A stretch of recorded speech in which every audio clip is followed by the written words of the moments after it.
seduction, theft, threats, burglary, breaking and entering, arson, sexual assault, rape, attempted robbery, attempted murder, and murder.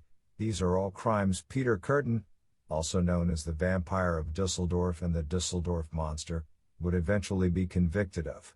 Hidden beneath his mild-mannered exterior and gentle demeanor was a diabolical maniac filled with lust and sexual rage. His homicidal murder spree would last nearly 2 decades as Kurten spread terror in Germany from 1913 all the way until his capture in 1930. Kurten was the monster of all monsters, with zero remorse or empathy.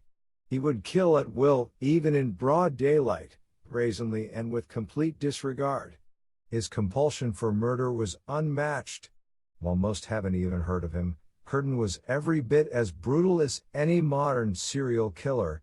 A psychiatrist who saw and assessed Kurten would go on record saying, "Kurten is the king of sexual delinquents because he unites nearly all perversions in one person."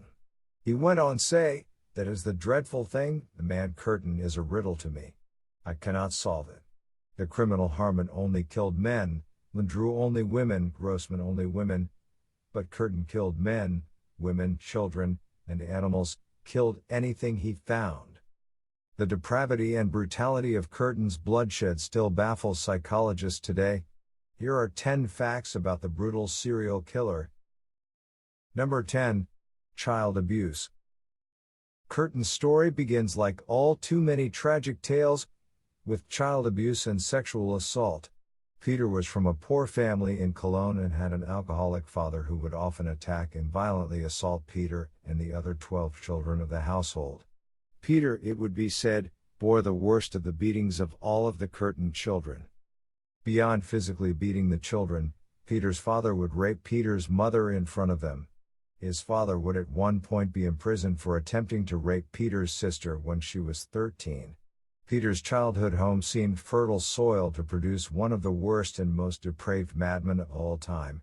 His family was so poor that all 13 children shared a single one-bedroom apartment. Number 9. The Young Murders. Whether he was born evil or just a product of a horrible environment, the world will never know, but Peter Kurten had criminal and homicidal tendencies from a very young age. His first murders, according to him, would take place when he was only 9 years old. While rafting on the Rhine, Kurten pushed a schoolmate off the raft and into the water. At this point, another boy jumped in the water and attempted to save the drowning boy, but Peter held his head under the water, effectively drowning both boys. Their deaths were ruled accidental drownings, and Kurten was cleared of any wrongdoing. Number 8. Sexual depravity and sadism. Peter's exposure to both physical and sexual violence as a child definitely had an impact on him, as he would develop sexual perversions at an early age. Already a murderer of 2 people at the age of 9, Peter Kurten would also begin having sex with animals. A dog catcher who lived in his building was the one who introduced the young, impressionable Kurten to bestiality.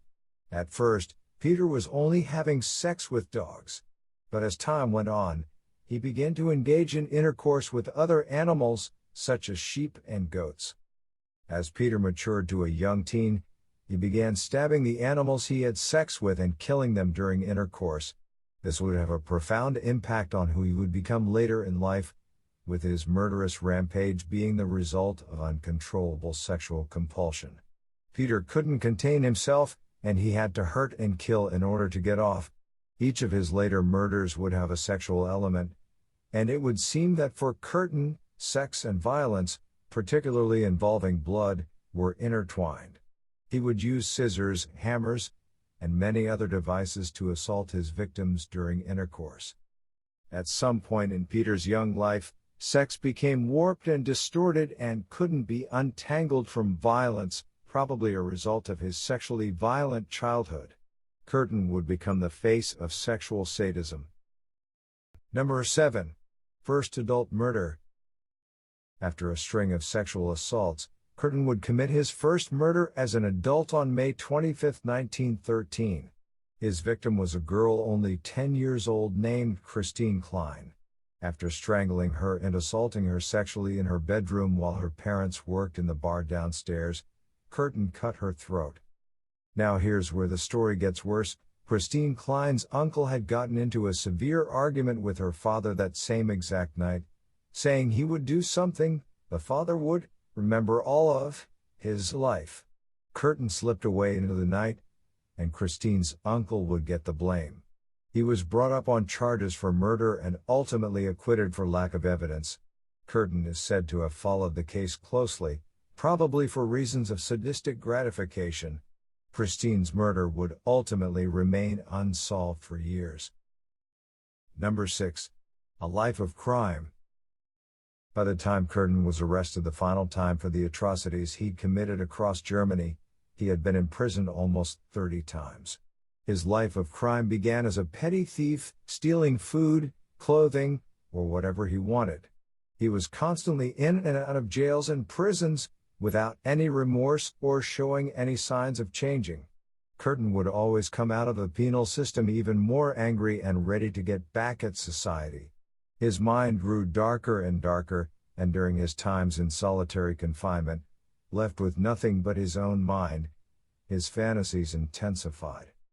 Serial killers often have vivid imaginations and fantasize about the dark and depraved actions that they eventually end up carrying out, like the BTK killer, who would kill once every few years and just fantasize the rest of the time. There was something about being totally isolated with his sexual fantasies that Kurten enjoyed, and he would soon do anything in his power to try to be locked in solitary confinement while in prison. Number 5. Calculating sociopath. We could very well call Peter Kurten the original Ted Bundy, and it wouldn't be an understatement. Kurten not only had no qualms about killing men, women, or children, but he would also use his unsuspecting charm and nerves of steel to manipulate and control anyone and everyone around him. Peter would often steal whatever he needed, clothing, food, you name it. Like Bundy, sex and violence were so intensely intertwined that they could not be separated. Sex had nothing to do with affection, passion, or love, and everything to do with power, control, and violence. This type of intelligent sociopath is often the figure of our worst nightmares, the Ted Bundys, Peter Kurtens, and Ed Kempers of the world. These men not only have no conscience about hurting or even killing other people, but they actually get off on it, and unlike most serial killers, Kurten and the rest had very high levels of intelligence and were able to outsmart and outmaneuver and blend into society so perfectly as to go undetected, as the murderers they were for a very long period of time. Number 4. Military service. In between his many stints in jail and prison, Peter Kurten would also end up serving in the military. World War I broke out, and his country called him into service. However, Peter cared nothing for military life, for discipline, or for others at all. He would ultimately abandon his post and desert the military. This crime was punished quite severely, and he was imprisoned all the way until 1921. This only enraged the madman further, driving his hatred for humanity even deeper into his core. Number 3. Marriage and murder. In 1921, after his long term in prison for military desertion, Peter Kurten married a former prostitute who'd been jailed for killing her fiancé. In 1925, Peter got a job in Dusseldorf, and the couple moved. A murder spree began. With a taste for blood, Kurten would continue to kill through the late 1920s, along with sprees of theft, arson, rape, and sexual assault. Peter killed his victims in a variety of manners, sometimes with a hammer, sometimes with a knife, and sometimes strangling them.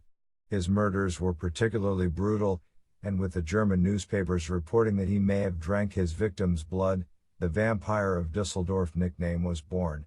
Killing men, women, and children, his warpath would go on unhindered. Amazingly, one woman whom Peter stabbed 24 times survived. Number 2. Twist of fate. Peter killed with absolute disregard and wasn't afraid to be seen with his victims in public, sometimes even taking them for a stroll before beating their heads in with a hammer. With the fact that he used a hammer and a knife, however, would come the occasional victim who survived the attack. Here's where the story of Peter Kurten gets very, very interesting. A woman named Maria Budlick moved to Dusseldorf in search of work to escape the economic woes brought on by the Great Depression. The year was 1930, and upon her arrival, she met a man who offered her a place to stay. When the man tried to escort her through a back alley, she resisted, and they argued, as she had remembered the newspapers talking about the vampire stalking the streets. A second man came, stopped the disagreement, and escorted the woman away. This knight in shining armor, however, was the very man she was terrified of. She was face to face with none other than Peter Kurten. After a brief stop at Kurten's apartment and a failed attempt at seduction, Peter ended up raping Maria and leaving her. According to Kurten himself, she offered no resistance, and thus, he didn't need to kill her. Instead of going to the police, Maria decided to keep the rape a secret. She wrote a letter to a close friend of hers, but in an unusual twist of fate, the letter was delivered to the wrong recipient. The recipient reported this to the police, and Maria would eventually agree to escort them to Peter's apartment building, where they encountered him on the stairs. However, she was still unable to identify Kurten as her attacker, overwhelmed with tremendous fear. Peter went to his apartment, packed his bags, and made his escape with his wife while the police addressed Maria in an attempt to get her talking. Then, in an interesting twist of fate, Kurten turned to his wife, and knowing that she could not get by on her own without his work should anything happen to him, Peter performed an almost unthinkable, for him, act of selflessness. He told her to turn him in and collect the money which had been offered for his capture. He confessed to her that he was the vampire the police had been chasing all along. Peter's wife obliged, and his trial would become a spectacle in Germany. Number 1. Last words. Probably the most chilling part of the Peter Kurten story would be his final words. Kurten had been sentenced to death, and his day of execution had arrived, July 2, 1931. Before being decapitated by the guillotine, Peter walked up, and right before placing his head in the guillotine, he turned to the prison doctor and said coldly, "Tell me, after my head has been chopped off, will I still be able to hear, at least for a moment, the sound of my own blood gushing from the stump of my neck? That would be a pleasure to end all pleasures."